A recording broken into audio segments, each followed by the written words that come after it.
Good morning, ladies and gentlemen. I am Director Mika Oibayashi of Renewable Energy Institute. Today it is a lovely day, although it is the rainy season. Together with REI, F20 will co-organize the F20 High-Level Forum in Tokyo, heading towards a new climate and sustainable economy, shifting the trillions for a just transition. Thank you for joining us. F20 is made of more than 50 foundations. It is a global network. At G20 Hamburg, this was established. And therefore, today's high-level forum follows Hamburg and Buenos Aires, and this is the third in the series. A large number of NGOs, think tanks, have been supported by philanthropic foundations. These organizations not merely provide financing, but it causes social impact by strategic financial allocation. Across the world, think tanks, foundations, businesses across the world are working in solidarity, fighting climate change. Just the other day, Mr. Michael Bloomberg said that more than 50 billion yen shall be provided to deal with climate change. Already, Michael Bloomberg has known to have provided more than 10 billion yen worth of financing to deal with climate. During this forum, this is organized towards the G20 Osaka Summit that will be organized by the end of this month. The SDGs 2030 has to be achieved, and in order to realize the Paris Agreement, we would like to talk about the most important matters, the top priorities, how to deal with global warming, what transformation is required, how to establish flexible societies will be discussed amongst others. For a sustainable decarbonized society that does not only mitigate climate change but promotes economic growth, creates employment, raises health, develops the developing economies, and creates a variety of opportunities. I have the honor to serve as the moderator. At the same time, from F20, Mr. Stefan Schurig, both of us will co-chair this event. Thank you very much. So, on behalf of the organizers, I will invite the Chair of Executive Board, Dr. Thomas Oekeberger of REI, and Mr. Klaus Milke, Chair of F20, will welcome all of you. Thomas.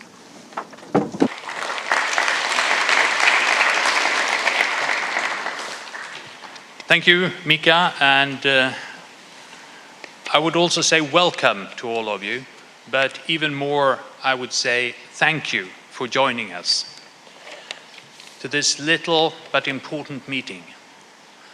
We are but a few hundred people in the room, but we are dealing with issues that concerns several billion people in this world today and in the coming decades. In Japan, we have seen the risks of nuclear power being realized. In the rest of the world, we have learned more and more about the growing risks of climate change taking place at a rate that we as a society cannot manage. The risk of climate zones suitable for agriculture moving away from the land where the soils and the agricultural infrastructure can produce food at the rate the human population needs is horrifying. At the same time, over the last few years, we have seen the development of the alternatives, the solutions to these challenges, improving even faster. The cost of renewable electricity generation in the world has fallen faster than almost anybody dared to believe just a few years ago. In more and more countries, solar electricity, wind electricity is now available at costs that are lower than the cost of conventional fossil fuel-based electricity generation, and even now often cheaper than the cost of energy in crude oil. So while the risks of not solving the global energy problems are growing, the opportunities are growing at least as fast. So how could we fail?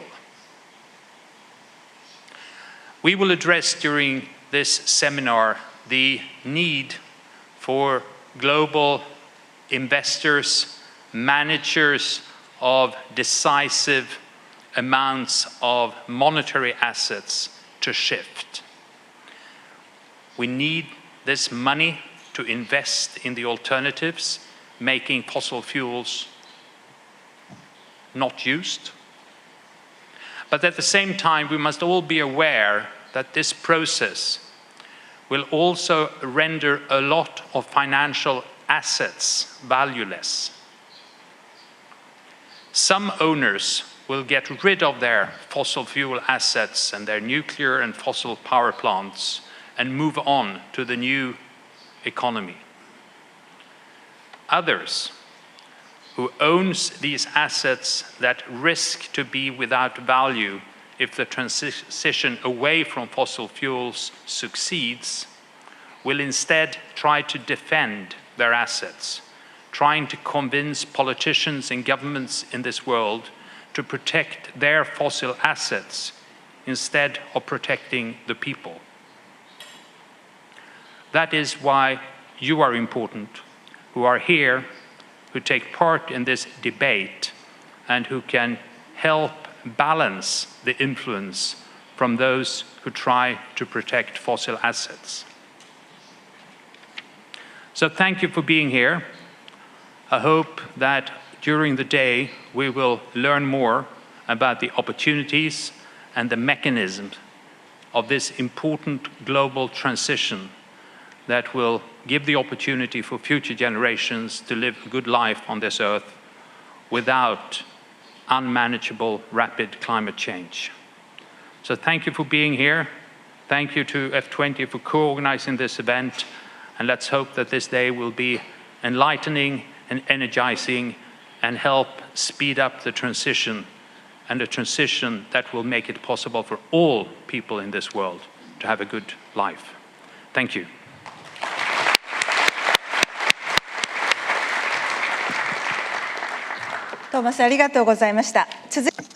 Thank you very much, Thomas. May we invite Mr. Klaus Mielke, Chair of the F20. A very warm welcome also from my side to all of you. In the name of group of the platform of foundations, Foundations 20, which was established just before the G20 summit in Germany. And I think it's wonderful that again, after a step forward with our Argentinian friends last year at the G20 in Buenos Aires in Argentina, we now are with you, Mika, your team, and others here in Japan to show up what it's really needed. We are in the crisis, we are not before the crisis. And we have many things to do in front of us, and we think philanthropists and foundations worldwide can bring up their voice saying we are part of the solution. We need solutions, as Thomas said already, and there's still a window of opportunity to change it, to transform it, what is dangerous for all of us and mostly for the coming generations. Foundations, they are somehow linked, all of them, with the SDGs, with the 17 SDGs we got from the leaders of the world in 2015 in the SDG summit. And we all have to be clear about that the SDG summit was so necessary for the positive outcome of the Paris Agreement. That is linked completely with each other. And goal 7 in between of the SDGs, energy for all, is part of the SDGs, and climate protection with goal 13 is also a very important part of the SDGs, the 2030 agenda. We have only a few years in front of us, this 11 years up to 2030, to solve what has to be solved, and we have to run to do it right. There are some who are not willing to do, so please, together we can show up what and where are the solutions. We have the techniques, we have much money in the world, and so we as foundations say shifting and unlock the trillions for what is really needed. But that must be done in a very, very strategical way, and with public money and with private money. And so the private sector with foundations, philanthropists is necessary, and they can help to leverage what is really needed. That the foundations can move forward, we will show up also next year with the G20 in Saudi Arabia and the coming years. And at the same time, we are linked very much to the climate process with the Conference of the Parties. So this year in Santiago, we will be there, but also in New York when there are the special summits on climate, on the SDGs, and also on finance, health, and others. So to be present, to be visible, I think that's important, and I'm happy to see so many people here in the room with their backgrounds, with their experience, with their know-how, and let's bring it together. That helps a lot. And we just in front of the meeting of the ministers on energy and environment on Friday and Saturday in Nagano. That was the reason why we have this meeting now, to raise up the voice. Perhaps they hear it, but we all have the opportunity to reach the Sherpas in the process of the G20. And so we should tell them what we discussed here, what is our press release today, and I'm happy, Mr. Cedillo, that you are here with us as one of those who had responsibility in this context. But there are many we should reach out to get them on board. And so thank you very much for coming, also to all the speakers who are here to give us your time and your experience. So let's go on. Thank you very much. Thank you very much, Klaus. There will be two keynote speeches. First of all, Mr. Ernesto Zedillo, former president of Mexico. In 1994, he assumed the presidency, and he served in the post until 2000. After that, at Yale University, he has been the director of Center for the Study of Globalization and has been active in numerous arenas. The floor is yours, sir.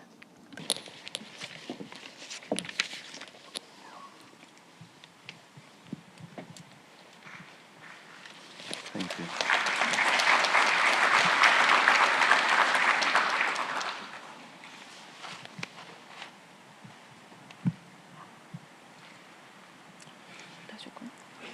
Good morning,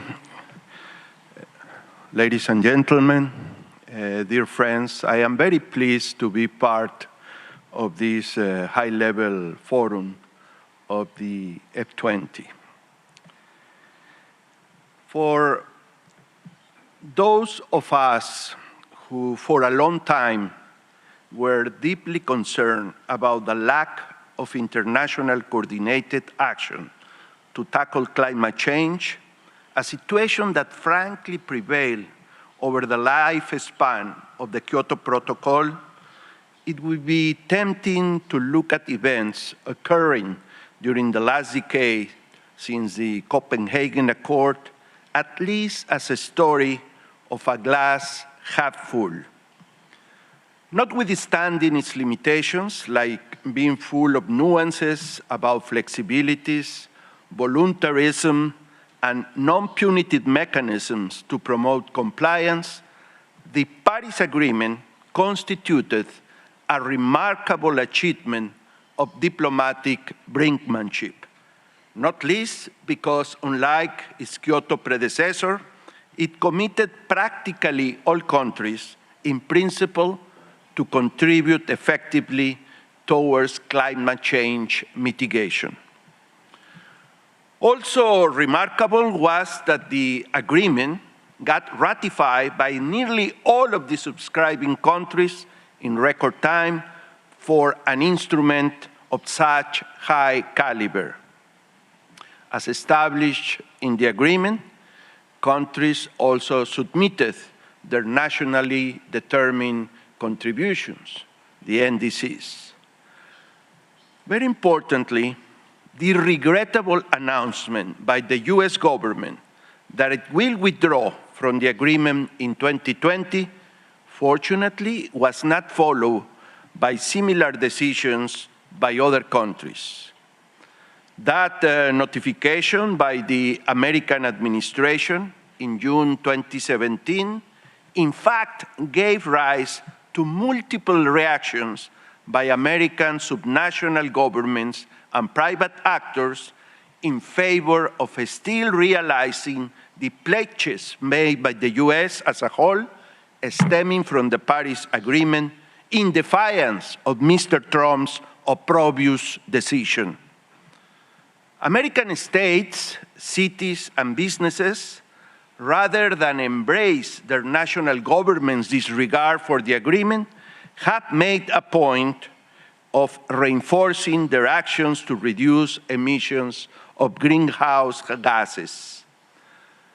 Notwithstanding the global public good nature of climate change mitigation, many American actors are trying their best within their limited jurisdiction to honor their country's responsibility to be compliant with the previously submitted 2025 targets.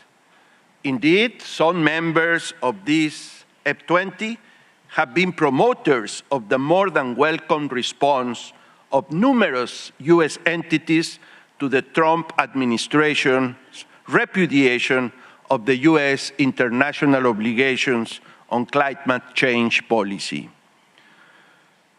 Propitiously, many other states and actors across the world continue their engagement to deliver in their commitments. Despite its imperfections, the Paris Agreement has played a catalytic role on trends, either policy-caused or purely market-induced, that have been present for some time and that are proving unquestionably that mitigation is technologically and economically possible. The best news is on the renewable energy front, where fast progress is patently taking place. Falling costs propelled by technological change, along with more intense competition in expanding markets that are attracting unprecedented investments, $280 billion in 2017 alone, are making renewables by far the main source of growth in global power capacity. Largely thanks to the increasing competitiveness of solar PV and wind power, renewables are now providing more than 2/3 of the net growth of power capacity in the world. Remarkably, solar PV is contributing almost 40% of that growth, and also wind is providing an increasing share of that increase in power capacity.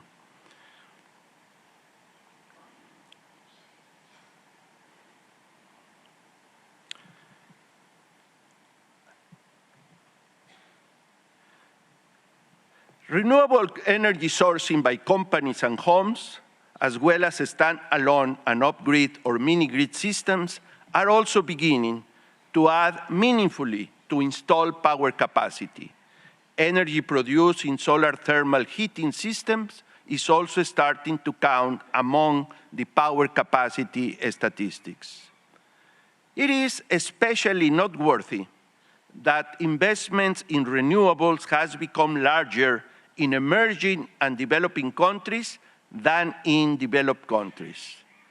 As in other aspects of global growth, China's contribution is outstanding, 45% of the world's total investment in renewables. While a virtuous cycle between technological change and economic incentives has played a key role in the ongoing energy transformation, this would hardly be taking place without the evolution in public policies undergone over recent years. Policies in many countries are incorporating targets on key variables such as net zero emissions, renewable power capacity, economy-wide or sector-specific, as well as reducing fossil fuel subsidies, trying some modalities of carbon taxes and emission trading schemes, and enacting smarter regulations conducive to faster adoption of new technologies for attaining reduced emissions of greenhouse gases. As encouraging as this and other news should be, the big question remains. Is the world on track to attain the reduction in emissions needed to abate sufficiently the likelihood of a climate disaster? Unfortunately, the answer must be a resounding no. The impact of national policies, along with that of the initiatives of individual non-state and subnational actors, is still extremely limited relative to the extent of the challenge. The latest reports by UNEP and the IPCC, and along with many others also backed by serious scientific work, have delivered the bad news hands down. For starters, UNEP informs us loud and clear that the current NDCs, even assuming that they are delivered, are unequivocally insufficient to put the world on a path to keep warming below the 2 degrees centigrade and consequently below 1.5 degrees centigrade, limit that has been argued as a considerably safer scenario by the IPCC. We are told by UNEP that pathways reflecting current NDCs imply global warming of about 3 degrees centigrade by 2100, with warming continuing afterwards. Furthermore, the current scenarios imply that global emissions would not peak anytime soon, not even by 2030. In fact, after a few years of stabilization, emissions increase again in 2017 and 2018. The International Energy Agency reports that driven by strong energy consumption, energy-related CO2 emissions rose to a historic high in 2018. Dauntingly, the majority of the G20 countries are not even on track to deliver their NDCs for 2030, nor would their emissions peak collectively by the same year. To place the world on a pathway consistent with the 1.5 degrees centigrade ideal warming limit, global emissions should not exceed 24 gigatons CO2 equivalent in 2030. Shockingly, the current policy scenario would result in emissions of almost 60 GT CO2 equivalent in that year, implying, of course, an enormous gap. Even full compliance with the conditional NDC scenario, would leave a gap of 29 GTCO2 equivalent. This substantial gap reveals the unfortunate reality that the current NDCs are highly heterogeneous in their ambition and stringency across countries and undoubtedly insufficient. The bottom line, stemming from the best evidence and scientific analysis, is that notwithstanding the laudable progress of recent years, particularly in renewable energy, the world is significantly off track to prevent a major climate disaster. The impact of the ongoing policy, economic, and technological shifts on the pattern of production and consumption globally and across countries is clearly insufficient to keep the Earth's average temperature within a safe range. Why is this the case? Well, simply said, because it is hard to do it. Reducing emissions is about fixing what we economists call an externality, a situation in which, if market forces are left to play out on their own, there will be a tendency for individuals to produce something that socially will be bad, but is not necessarily perceived as such by each individual. The standard remedy for fixing externalities is to charge individuals sufficiently to induce a change in behavior to the point that the bad is not produced, at least not beyond the socially tolerable limits. The charge cannot be voluntary because individuals would be tempted to free ride on that of others. The challenge for correcting the externality of excessive greenhouse gases emissions is even more complicated than other cases of adverse externalities because no borders or walls, if you wish, in the atmosphere. The externality is not just a local or national problem. It is a global one. Even worse, it is not only a transboundary externality, but an intergenerational one as well. Emitters of GHG impose a cost beyond their own burden, not just on other national and foreign individuals living today, but also on those who will live in the future. Hence, the indispensability of tackling the problem through international collective action that considers the well-being of all people in all countries now and in the future. The characteristic of the global public good of climate change mitigation is what makes it one of the hardest, if not the hardest, to be provided.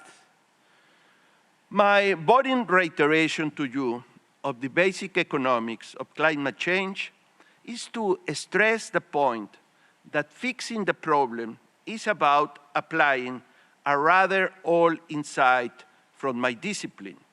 To fix pollution, it is indispensable to make polluters pay for their pollution.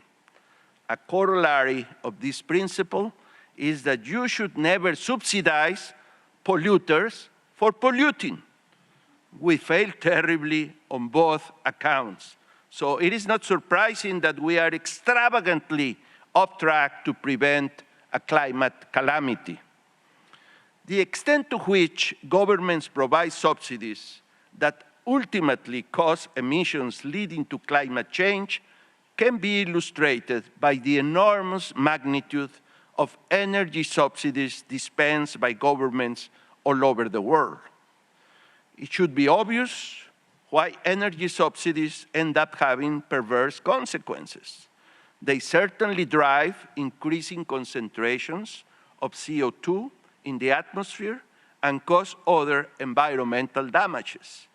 They discourage investments in renewables in particular and in energy efficiency in general. They have a large fiscal cost, diverting resources that could be used to achieve a high positive social and economic impact. They are also highly regressive, since typically they benefit the richer rather than the poorer individuals. Notwithstanding these significant drawbacks, it has been estimated for 2015 that energy subsidies reach 6.5% of global GDP, about 5.3 trillion US dollars. Admittedly, this calculation by IMF experts is in reference to a more comprehensive definition of subsidy, but it is the one I prefer since it incorporates not only the difference between the price of energy paid by consumers and the cost of supplying it, but also the cost of the environmental damage caused by that consumption. The insufficiency of current policies can also be highlighted by looking at the net result of all existing interventions that ultimately render a price on carbon emissions and comparing it with the price that would be needed to put the world on the right trajectory of climate change mitigation.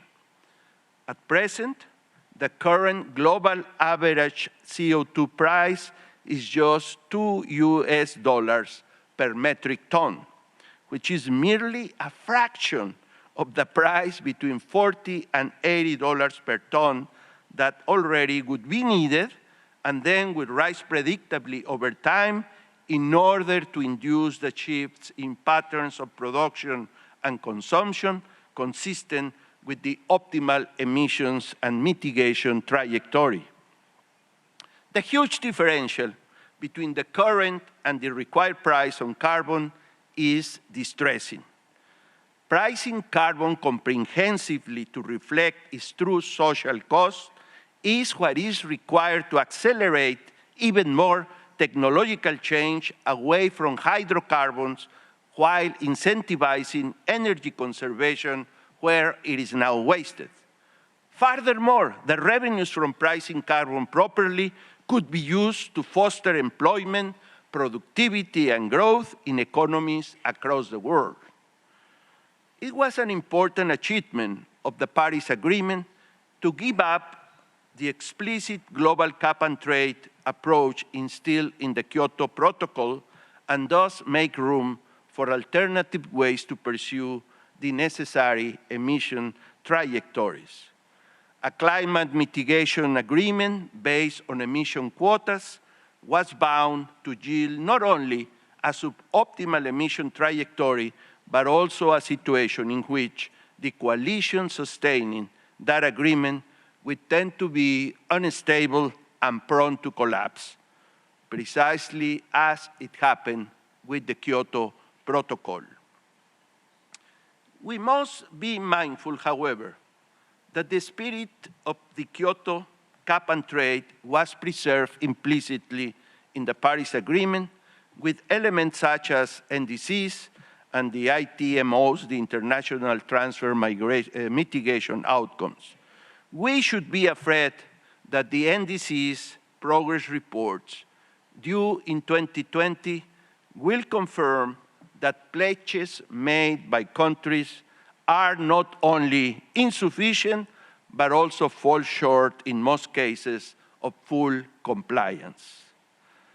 That inauspicious confirmation should encourage subscribers of the UNFCCC that the regime agreed at Paris must be significantly enhanced with the objective to adopt a harmonized carbon price trajectory by all parties of the Convention, although not each reaching the trajectory simultaneously, in consistency with the right principle of common but differentiated responsibility.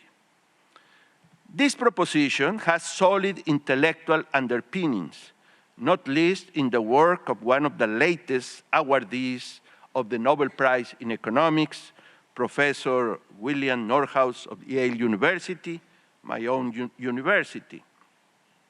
Nordhaus has submitted for a long time, and he's now joined by many others, including some who used to be firmly in the global cap and trade camp, that the way to have a better chance of achieving a good international regime, meaning one that could deliver in a sustained fashion the necessary global emissions trajectory, would be to have one in which the negotiating parties have the price of carbon emissions as the sole focal point. I adhere to the Nordhaus persuasion and truly believe that we must start thinking about a Paris Agreement permutation that would commit the key players to a harmonized carbon price regime. Ladies and gentlemen, members of the elders, the group on whose behalf I join you today, have been involved fervently in the cause of promoting a healthy planet for us and our descendants. There is, of course, Gro Harlem Brundtland, considered the mother of the concept of sustainable development that was put forward in our common future report back in '87 by a commission chaired by her when she was Prime Minister of Norway. Gro has maintained her advocacy for a healthy environment ever since, not least in her role as UN Special Envoy for Climate Change, a responsibility also held by another elder, former President of Chile, Ricardo Lagos, who attended this meeting last year. Our current chair, Mary Robinson, is also the mother of another concept at the heart of the concerns we all share, the notion of climate justice, which Mary first articulated, has disseminated, and inspired others to adopt, thanks to her characteristic lucidity and passion. And the elders Vice Chair, Ban Ki-moon, exercised his leadership as United Nations Secretary General to motivate the international community both to adopt the SDGs and achieve the Paris Agreement. The towering diplomat and humanitarian Kofi Annan, the elders chair until his passing away last August, was also, both during and after his tenure, a relentless champion of sustainable development. I feel privileged for having the inspiration of my fellow elders, along with the rigorous intellectual influence of mentors like Professor Nordhaus, when I think that notwithstanding how enormously threatening and complex it proves to be, climate change is a challenge that can be overcome through international cooperation based on enlightened self-interest. I know that all of you are working hard, decisively, with a long-term vision to address this challenge. Let me assure you that in that endeavor, you have in the elders your strongest allies. Thank you very much.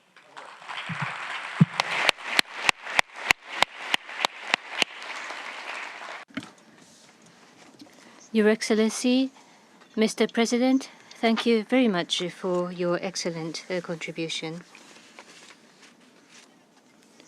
Going on to the next program, Chairman and Chief Scientist, Rocky Mountain Institute, Chairman Emeritus, Dr. Amory Lovins. Dr. Amory Lovins is widely known as the energy expert for more than 40 years. He has been advising governments and many organizations across the world. At REI, he is also a contribution to the board. Konnichiwa. Thank you for the honor of reporting some nice surprises in the global energy and climate revolution. Ford's auto industry, Edison's electricity industry, and Rockefeller's oil industry changed the world. And if Ford and Edison took a very long nap on one of their car camping holidays together and woke up and saw their businesses today, they would recognize almost everything except the electronics. And yet their industries face vast disruptions because now we have 21st century technology and speed colliding head-on with 20th and even 19th century institutions, rules, and cultures. Now, the first two of these three great industries, autos and electricity, are coming together to eat the third one, oil.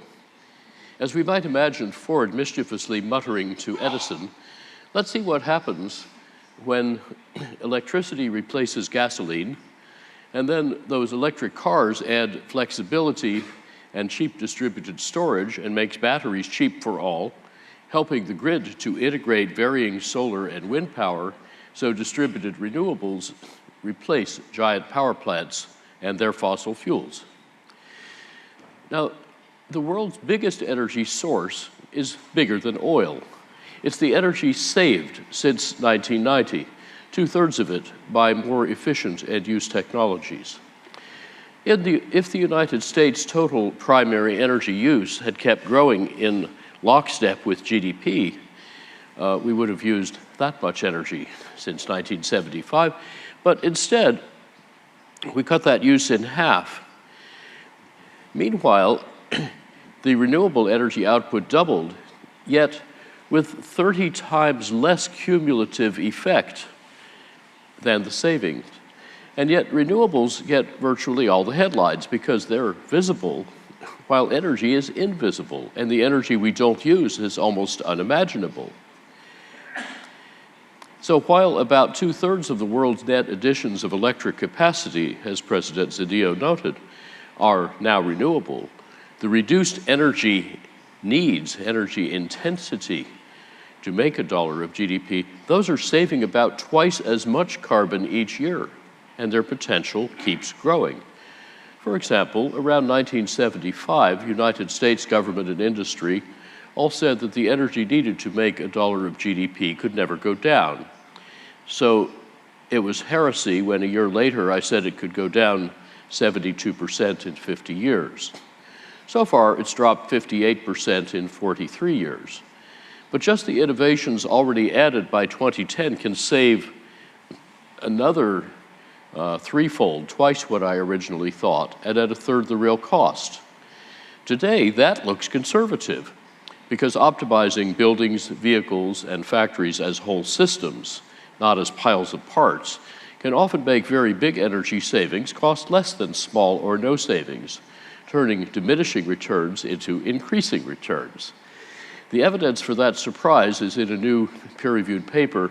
Just search on the phrase, "How big is the energy efficiency resource?" and you'll find a nice 4-minute video abstract with it.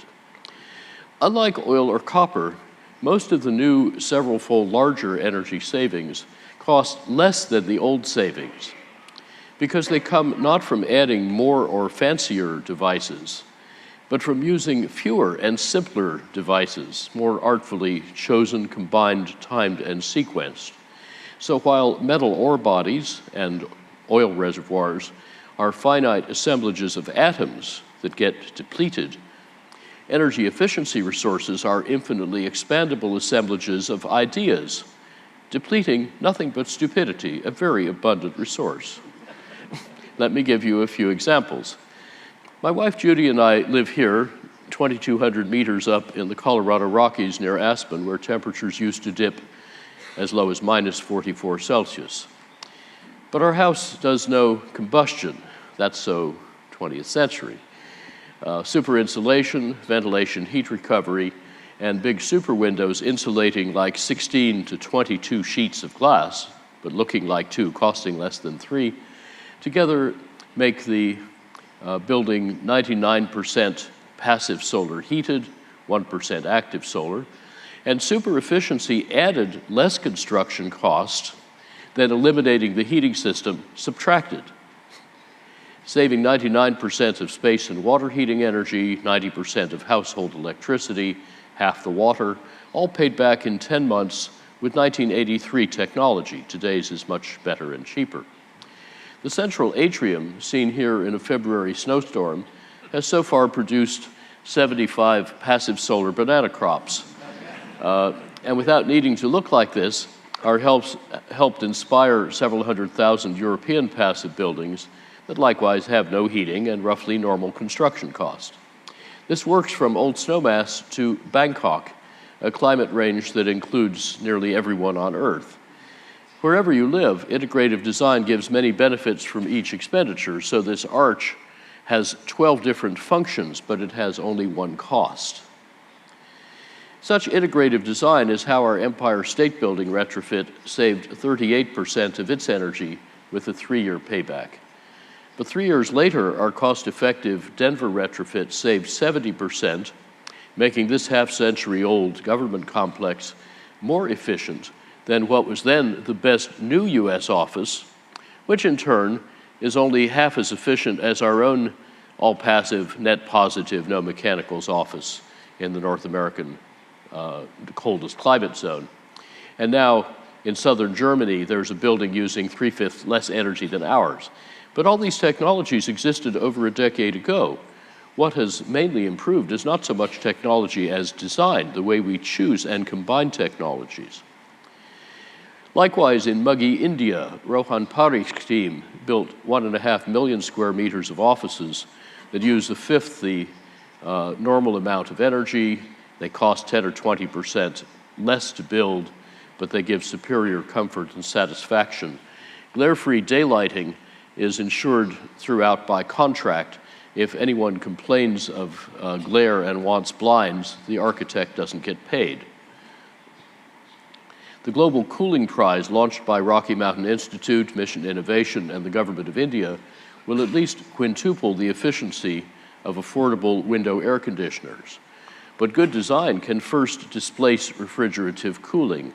These mid-rise apartments, proven popular in the Indian monsoon, use convectively cooled double walls and other features, and super efficient ceiling fans to keep you feeling 16 to 19 Celsius degrees cooler passively at just 2% higher construction cost.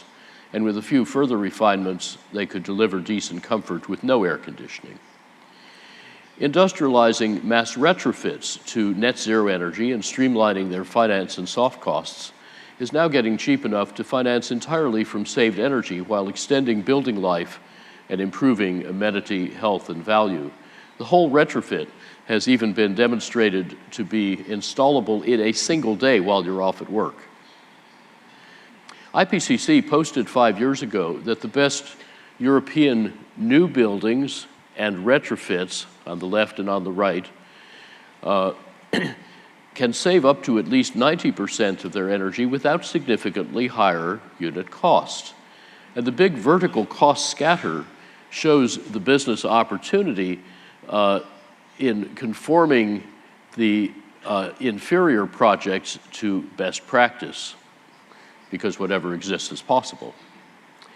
In the United States, by 2050, at historically reasonable rates, buildings which use 3/4 of electricity can become 3 to 4 times more efficient, saving $1.4 trillion net present value with a 33% internal rate of return. So these savings are worth 4 times their cost. And industry can accelerate too, doubling its energy productivity with a 21% internal rate of return. Contrary to a popular meme, I do not think industrial process heat or heavy transport are uniquely difficult to decarbonize. They're just differently difficult. Industry uses half the world's energy and electricity. My team's latest $40-odd billion worth of industrial retrofits have typically found about 30 to 60% energy savings, paying back in a few years, and doing much better than this brown area where the energy service companies typically deliver disintegrated design. Our new build projects have generally found 40 to 90-odd% savings at lower than normal capital cost.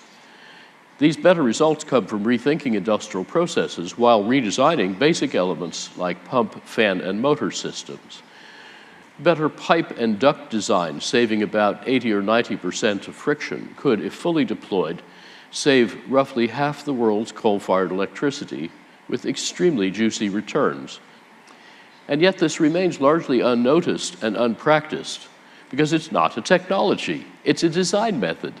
And few people yet think of design as a scaling vector, a way to make things big fast. So we're figuring out how to do that. And no magic is required. To wring out friction, we simply use big pipes and small pumps, not small pipes and big pumps. And to eliminate elbows and their friction, we lay out the pipes first, then the equipment, laying out supply pipes as if they were drains. We bend minds, not pipes.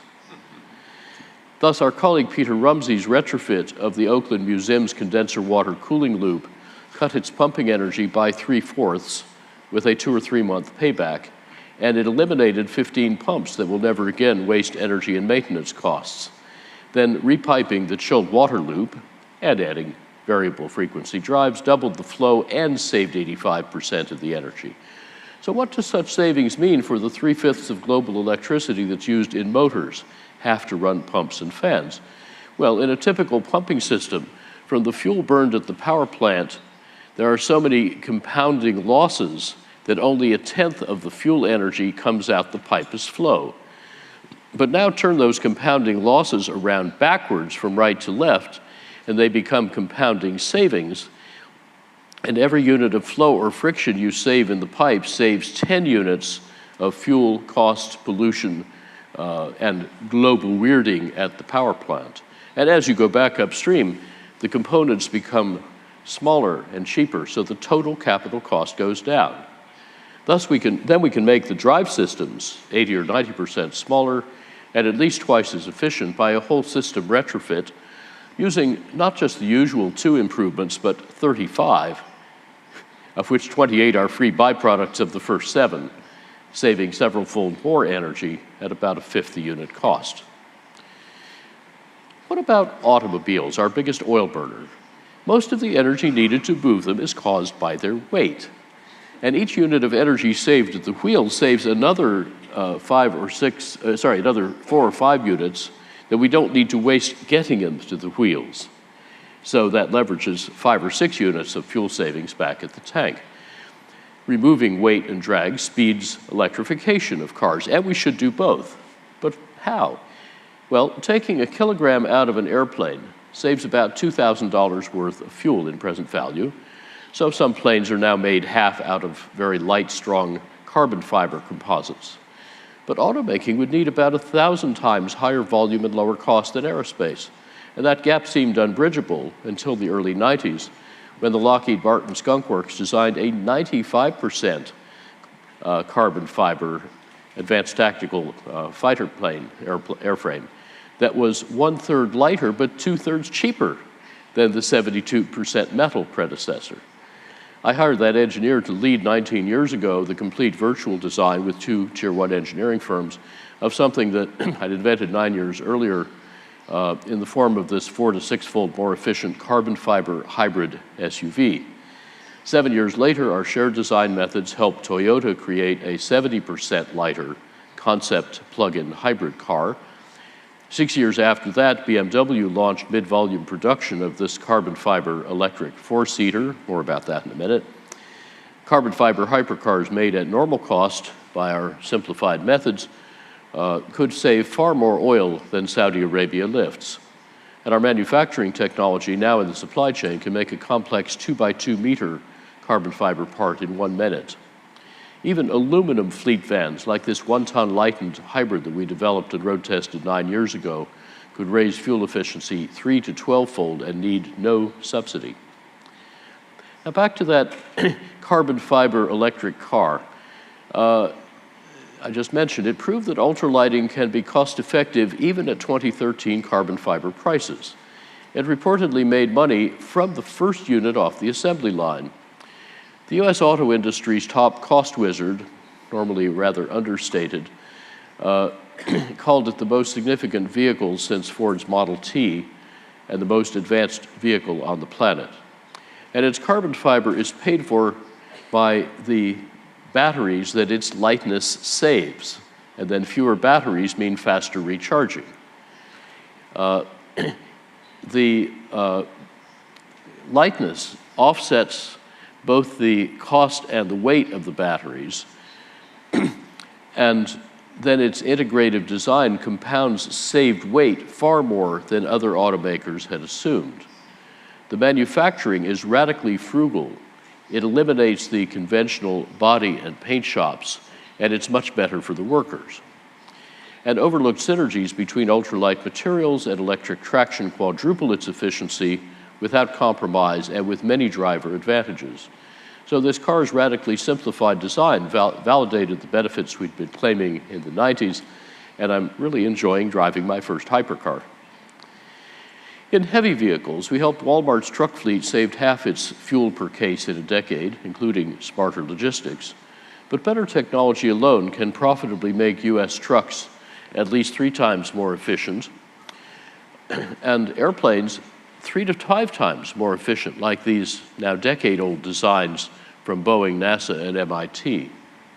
The industry was interested when I recently described to 2 global aviation conferences a way to achieve those efficiencies in one leapfrog rather than incrementally over the next century. Super efficiency then could make the oil and gas reserves unsellable for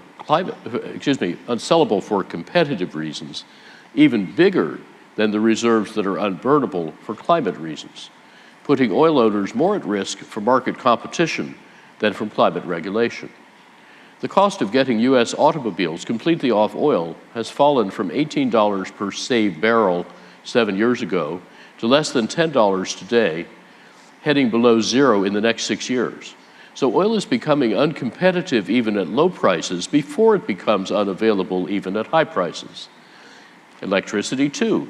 Quadrupling US electric end-use efficiency costs about 1/10 as much as the retail electricity it saves. So super efficiency will make the transition to renewable, resilient, distributed digital electricity much easier and faster. Most of all for the nearly 1 billion people with little or no electricity. In this 27-watt electric household, Berkeley Lab uses photovoltaics 1/3 smaller than the one shown here to power 7,000 looks of LED lights, a mobile phone charger, a clock radio, a table fan, and a 56-centimeter color television.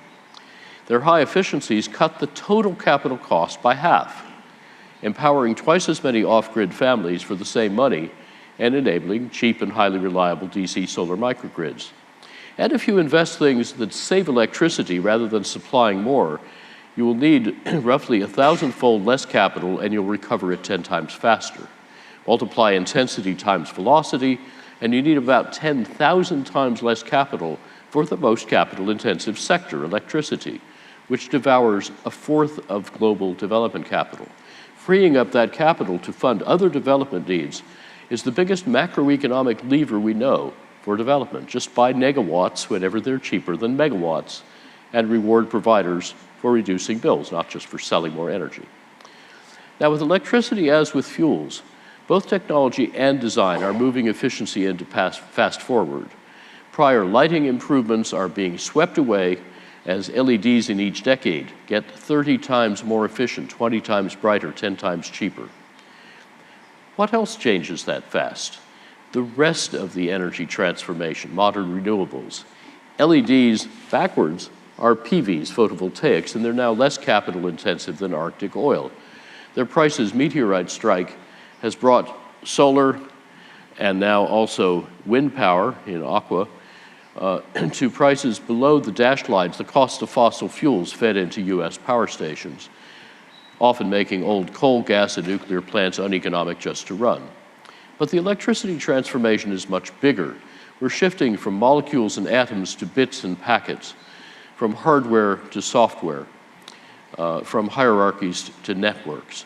Electricity is changing from centralized, supply-focused, fossil and uranium-fueled and brittle to distributed, customer-focused, renewable, and resilient. Its deepest change is how the information age informs, enables, and organizes customers to take power into their own hands. You know, it's wise to sell customers what they want before someone else does.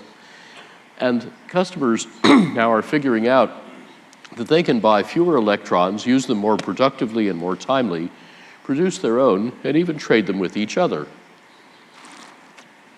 For example, Dutch customers can buy renewable electricity directly from other customers on this peer-to-peer website of Van de Bron, literally from the source. A utility executive I know bought his electricity from this guy in the upper left because the price was right, and it's a really cute piglet. And then at Christmas, he got a long handwritten letter from his electricity provider. How many big utilities can dream of such customer intimacy?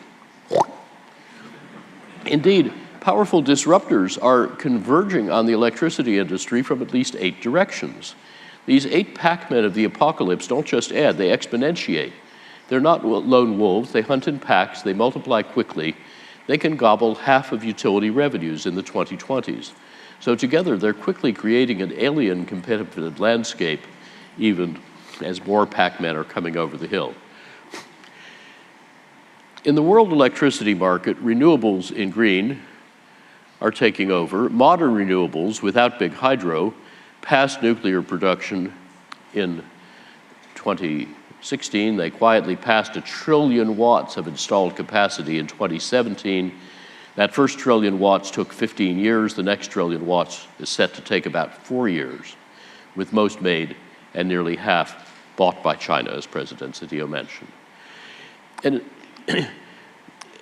there's a crucial positive feedback here.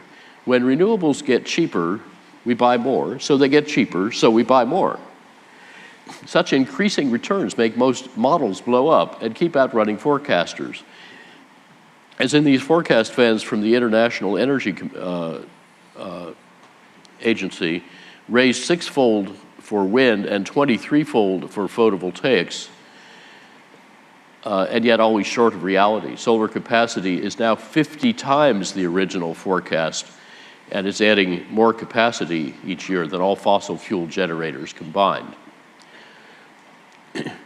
U.S. wholesale electricity prices now widely exceed the average long-term fixed prices of wind and of solar power. And U.S. renewables do get temporary subsidies, smaller than the permanent subsidies to non-renewables. Yet renewables at or below $30 a megawatt hour, the diamonds in countries like Mexico, are now winning in unsubsidized markets. Costs keep falling through $20 toward $10. In case you think solar and wind need storage, median Colorado bids for 30 renewable gigawatts 5 quarters ago were the hollow squares without storage and the filled squares with storage. And of course, storage is getting radically cheaper. Prices falling 35% last year, 37% the previous year.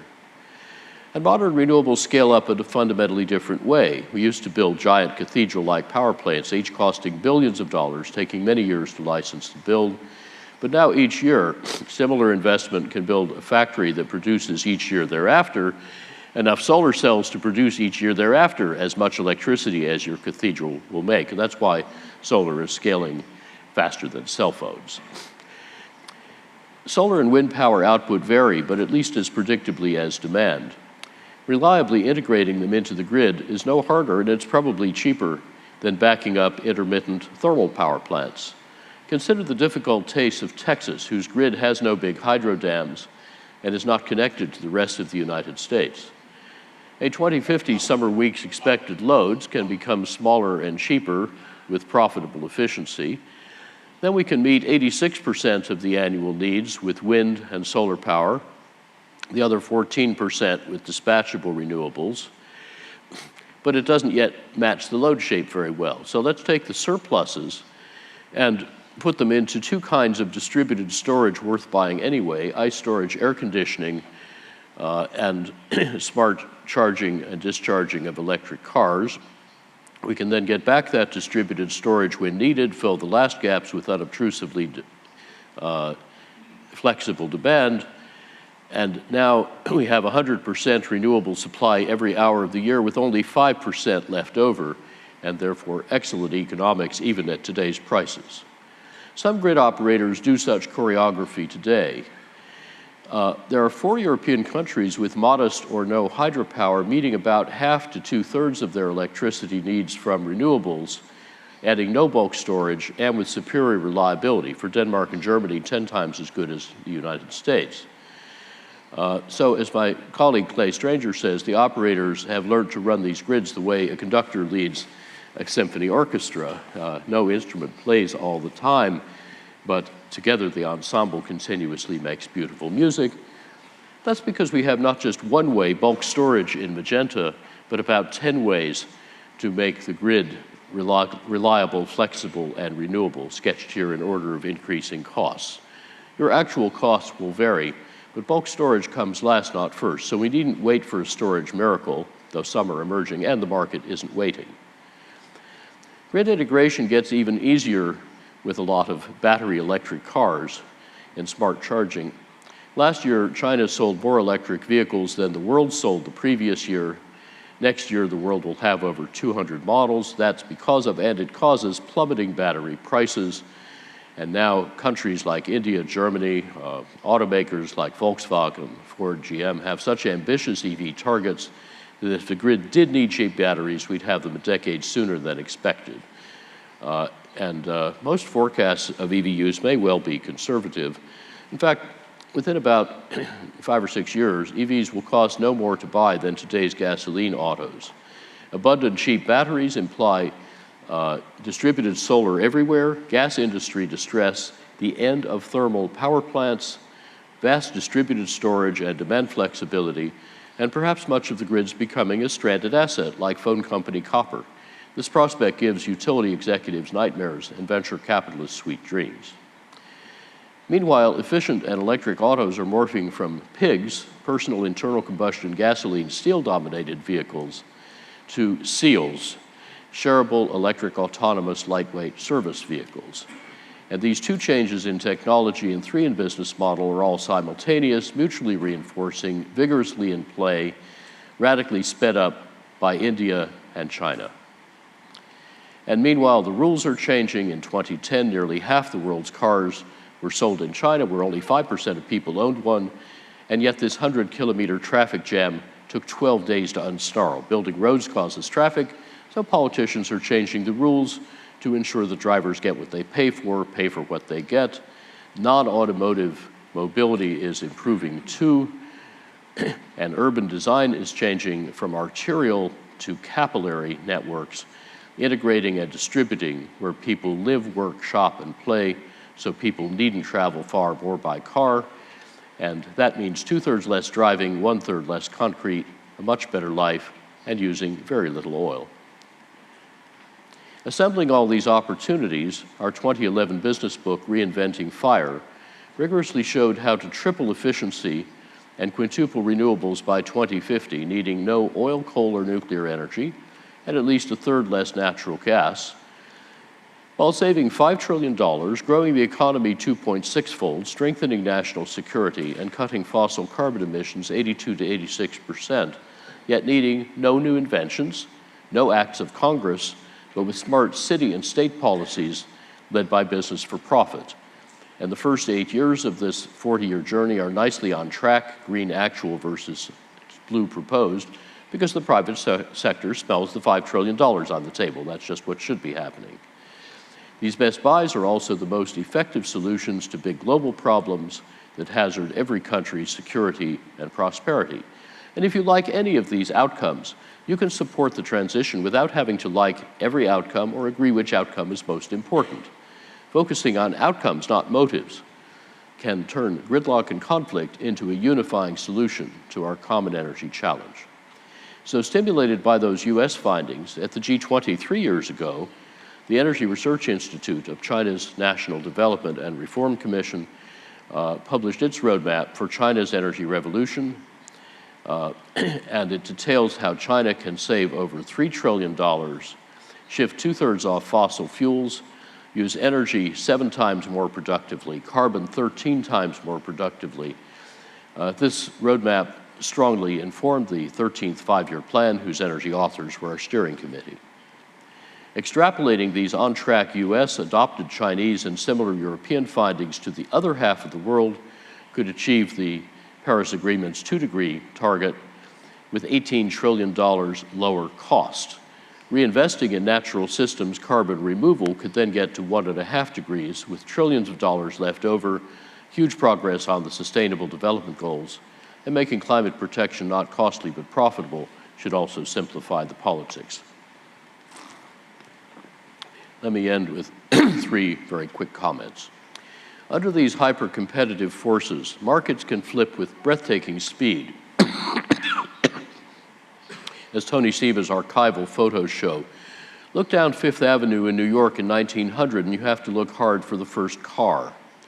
13 years later, you have to look harder for the last horse. The horse market outside farms had peaked in 1910 when there were only 3% as many cars as horses. And the horse and buggy industry thought it would have decades to adapt, but the Model T got 62% cheaper in 13 years. GM and DuPont invented car loans, financing most of the households that went from 8 to 60% car owning in a decade. Well, today, our solar modules just got 80% cheaper in 5 years, 3/4 innovatively financed. Ford's and Edison's industries are merging to eat Rockefeller's industry. So the pace of transformation is set not by incumbents, but by insurgents, who are not inhibited by incumbents' business models, legacy assets, or cultures. And investors flee even sooner before customers do. Excuse me. Because capital markets keenly sniff out disruption. And once they think you're in or even headed for the toaster, they don't wait for the toast to get done before they decapitalize you and reinvest in your successors. Already $8 trillion have prudently fled the fossil fuel industries. Even the CEO of Saudi Aramco recently bemoaned perceptions of long-term oil decline that he said are making it hard to get capital and talent. One last thought. The energy transformation I've summarized is not just fundamental, it's elemental. The first industrial revolution was the age of carbon, creating our prosperity and the world's mightiest industries, from coal and oil and gas. But now that obsolete age of carbon is giving way to the modern age of silicon. Silicon microchips, telecommunications, and software turn people from isolated to networked, systems from dumb to smart, grids from analog to digital, potentially even from dirigiste to democratized. Silicon power electronics make electricity interconvertible and precisely applicable, replacing fiery molecules with obedient electrons. And silicon solar cells enable the ascent of energy from mining the fires of hell to harvesting the breath and radiance of heaven. So philanthropy's opportunity is to help enable the new energy system, not protect the old. So this global energy transformation can move at the pace and the cost of design and software, not of infrastructure, and can be not constrained by the inertia of incumbents, but sped by the ambition of insurgents. Thank you for your good work and your kind attention.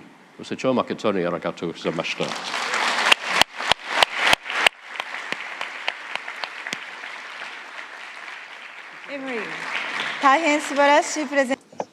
Such a wonderful presentation. Thank you. So I hope that all the speakers will get on the stage. Emery, you can be at the stage as well. ご来場の皆様方へ Ladies and gentlemen, at this moment, we would like to have a photo-taking session. Please bear with us in your seats until the next session. Session for all speakers and panelists today on the stage. Emery? We would like to ask audience to be seated and wait for a while until next session begins. Thank you for your cooperation. Can you please put it here and then we'll do the photo session now. Ladies. Speakers, please stand between the SDG cubes, 2 cubics between. This is a kind of a point. And I'm holding a hand in the center. Come here. Oh, that's the guy. Here's the cameraman in the center. A few people over here. And then that is Which one? that is a camera. 私このステューピッド戦後見せる。Dolph-san, too little to the right. Yes, that's better. And a little. Okay. あと、大野さんすいません。もうちょっと右か左で見えますか？ちょっと見えてないかもしれない。こちらから見えてないかもしれないです。Okay? 見えてます？もうちょっと右に。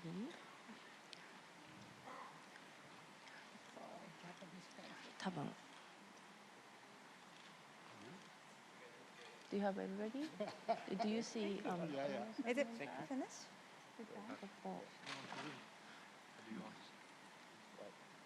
坂上さん指示お願いします。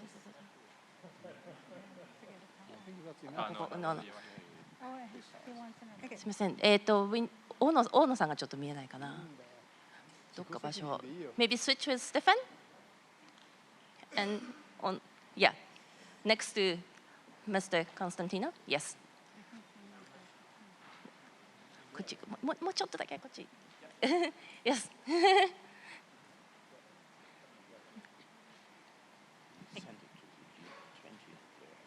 Okay. Yes, this is good.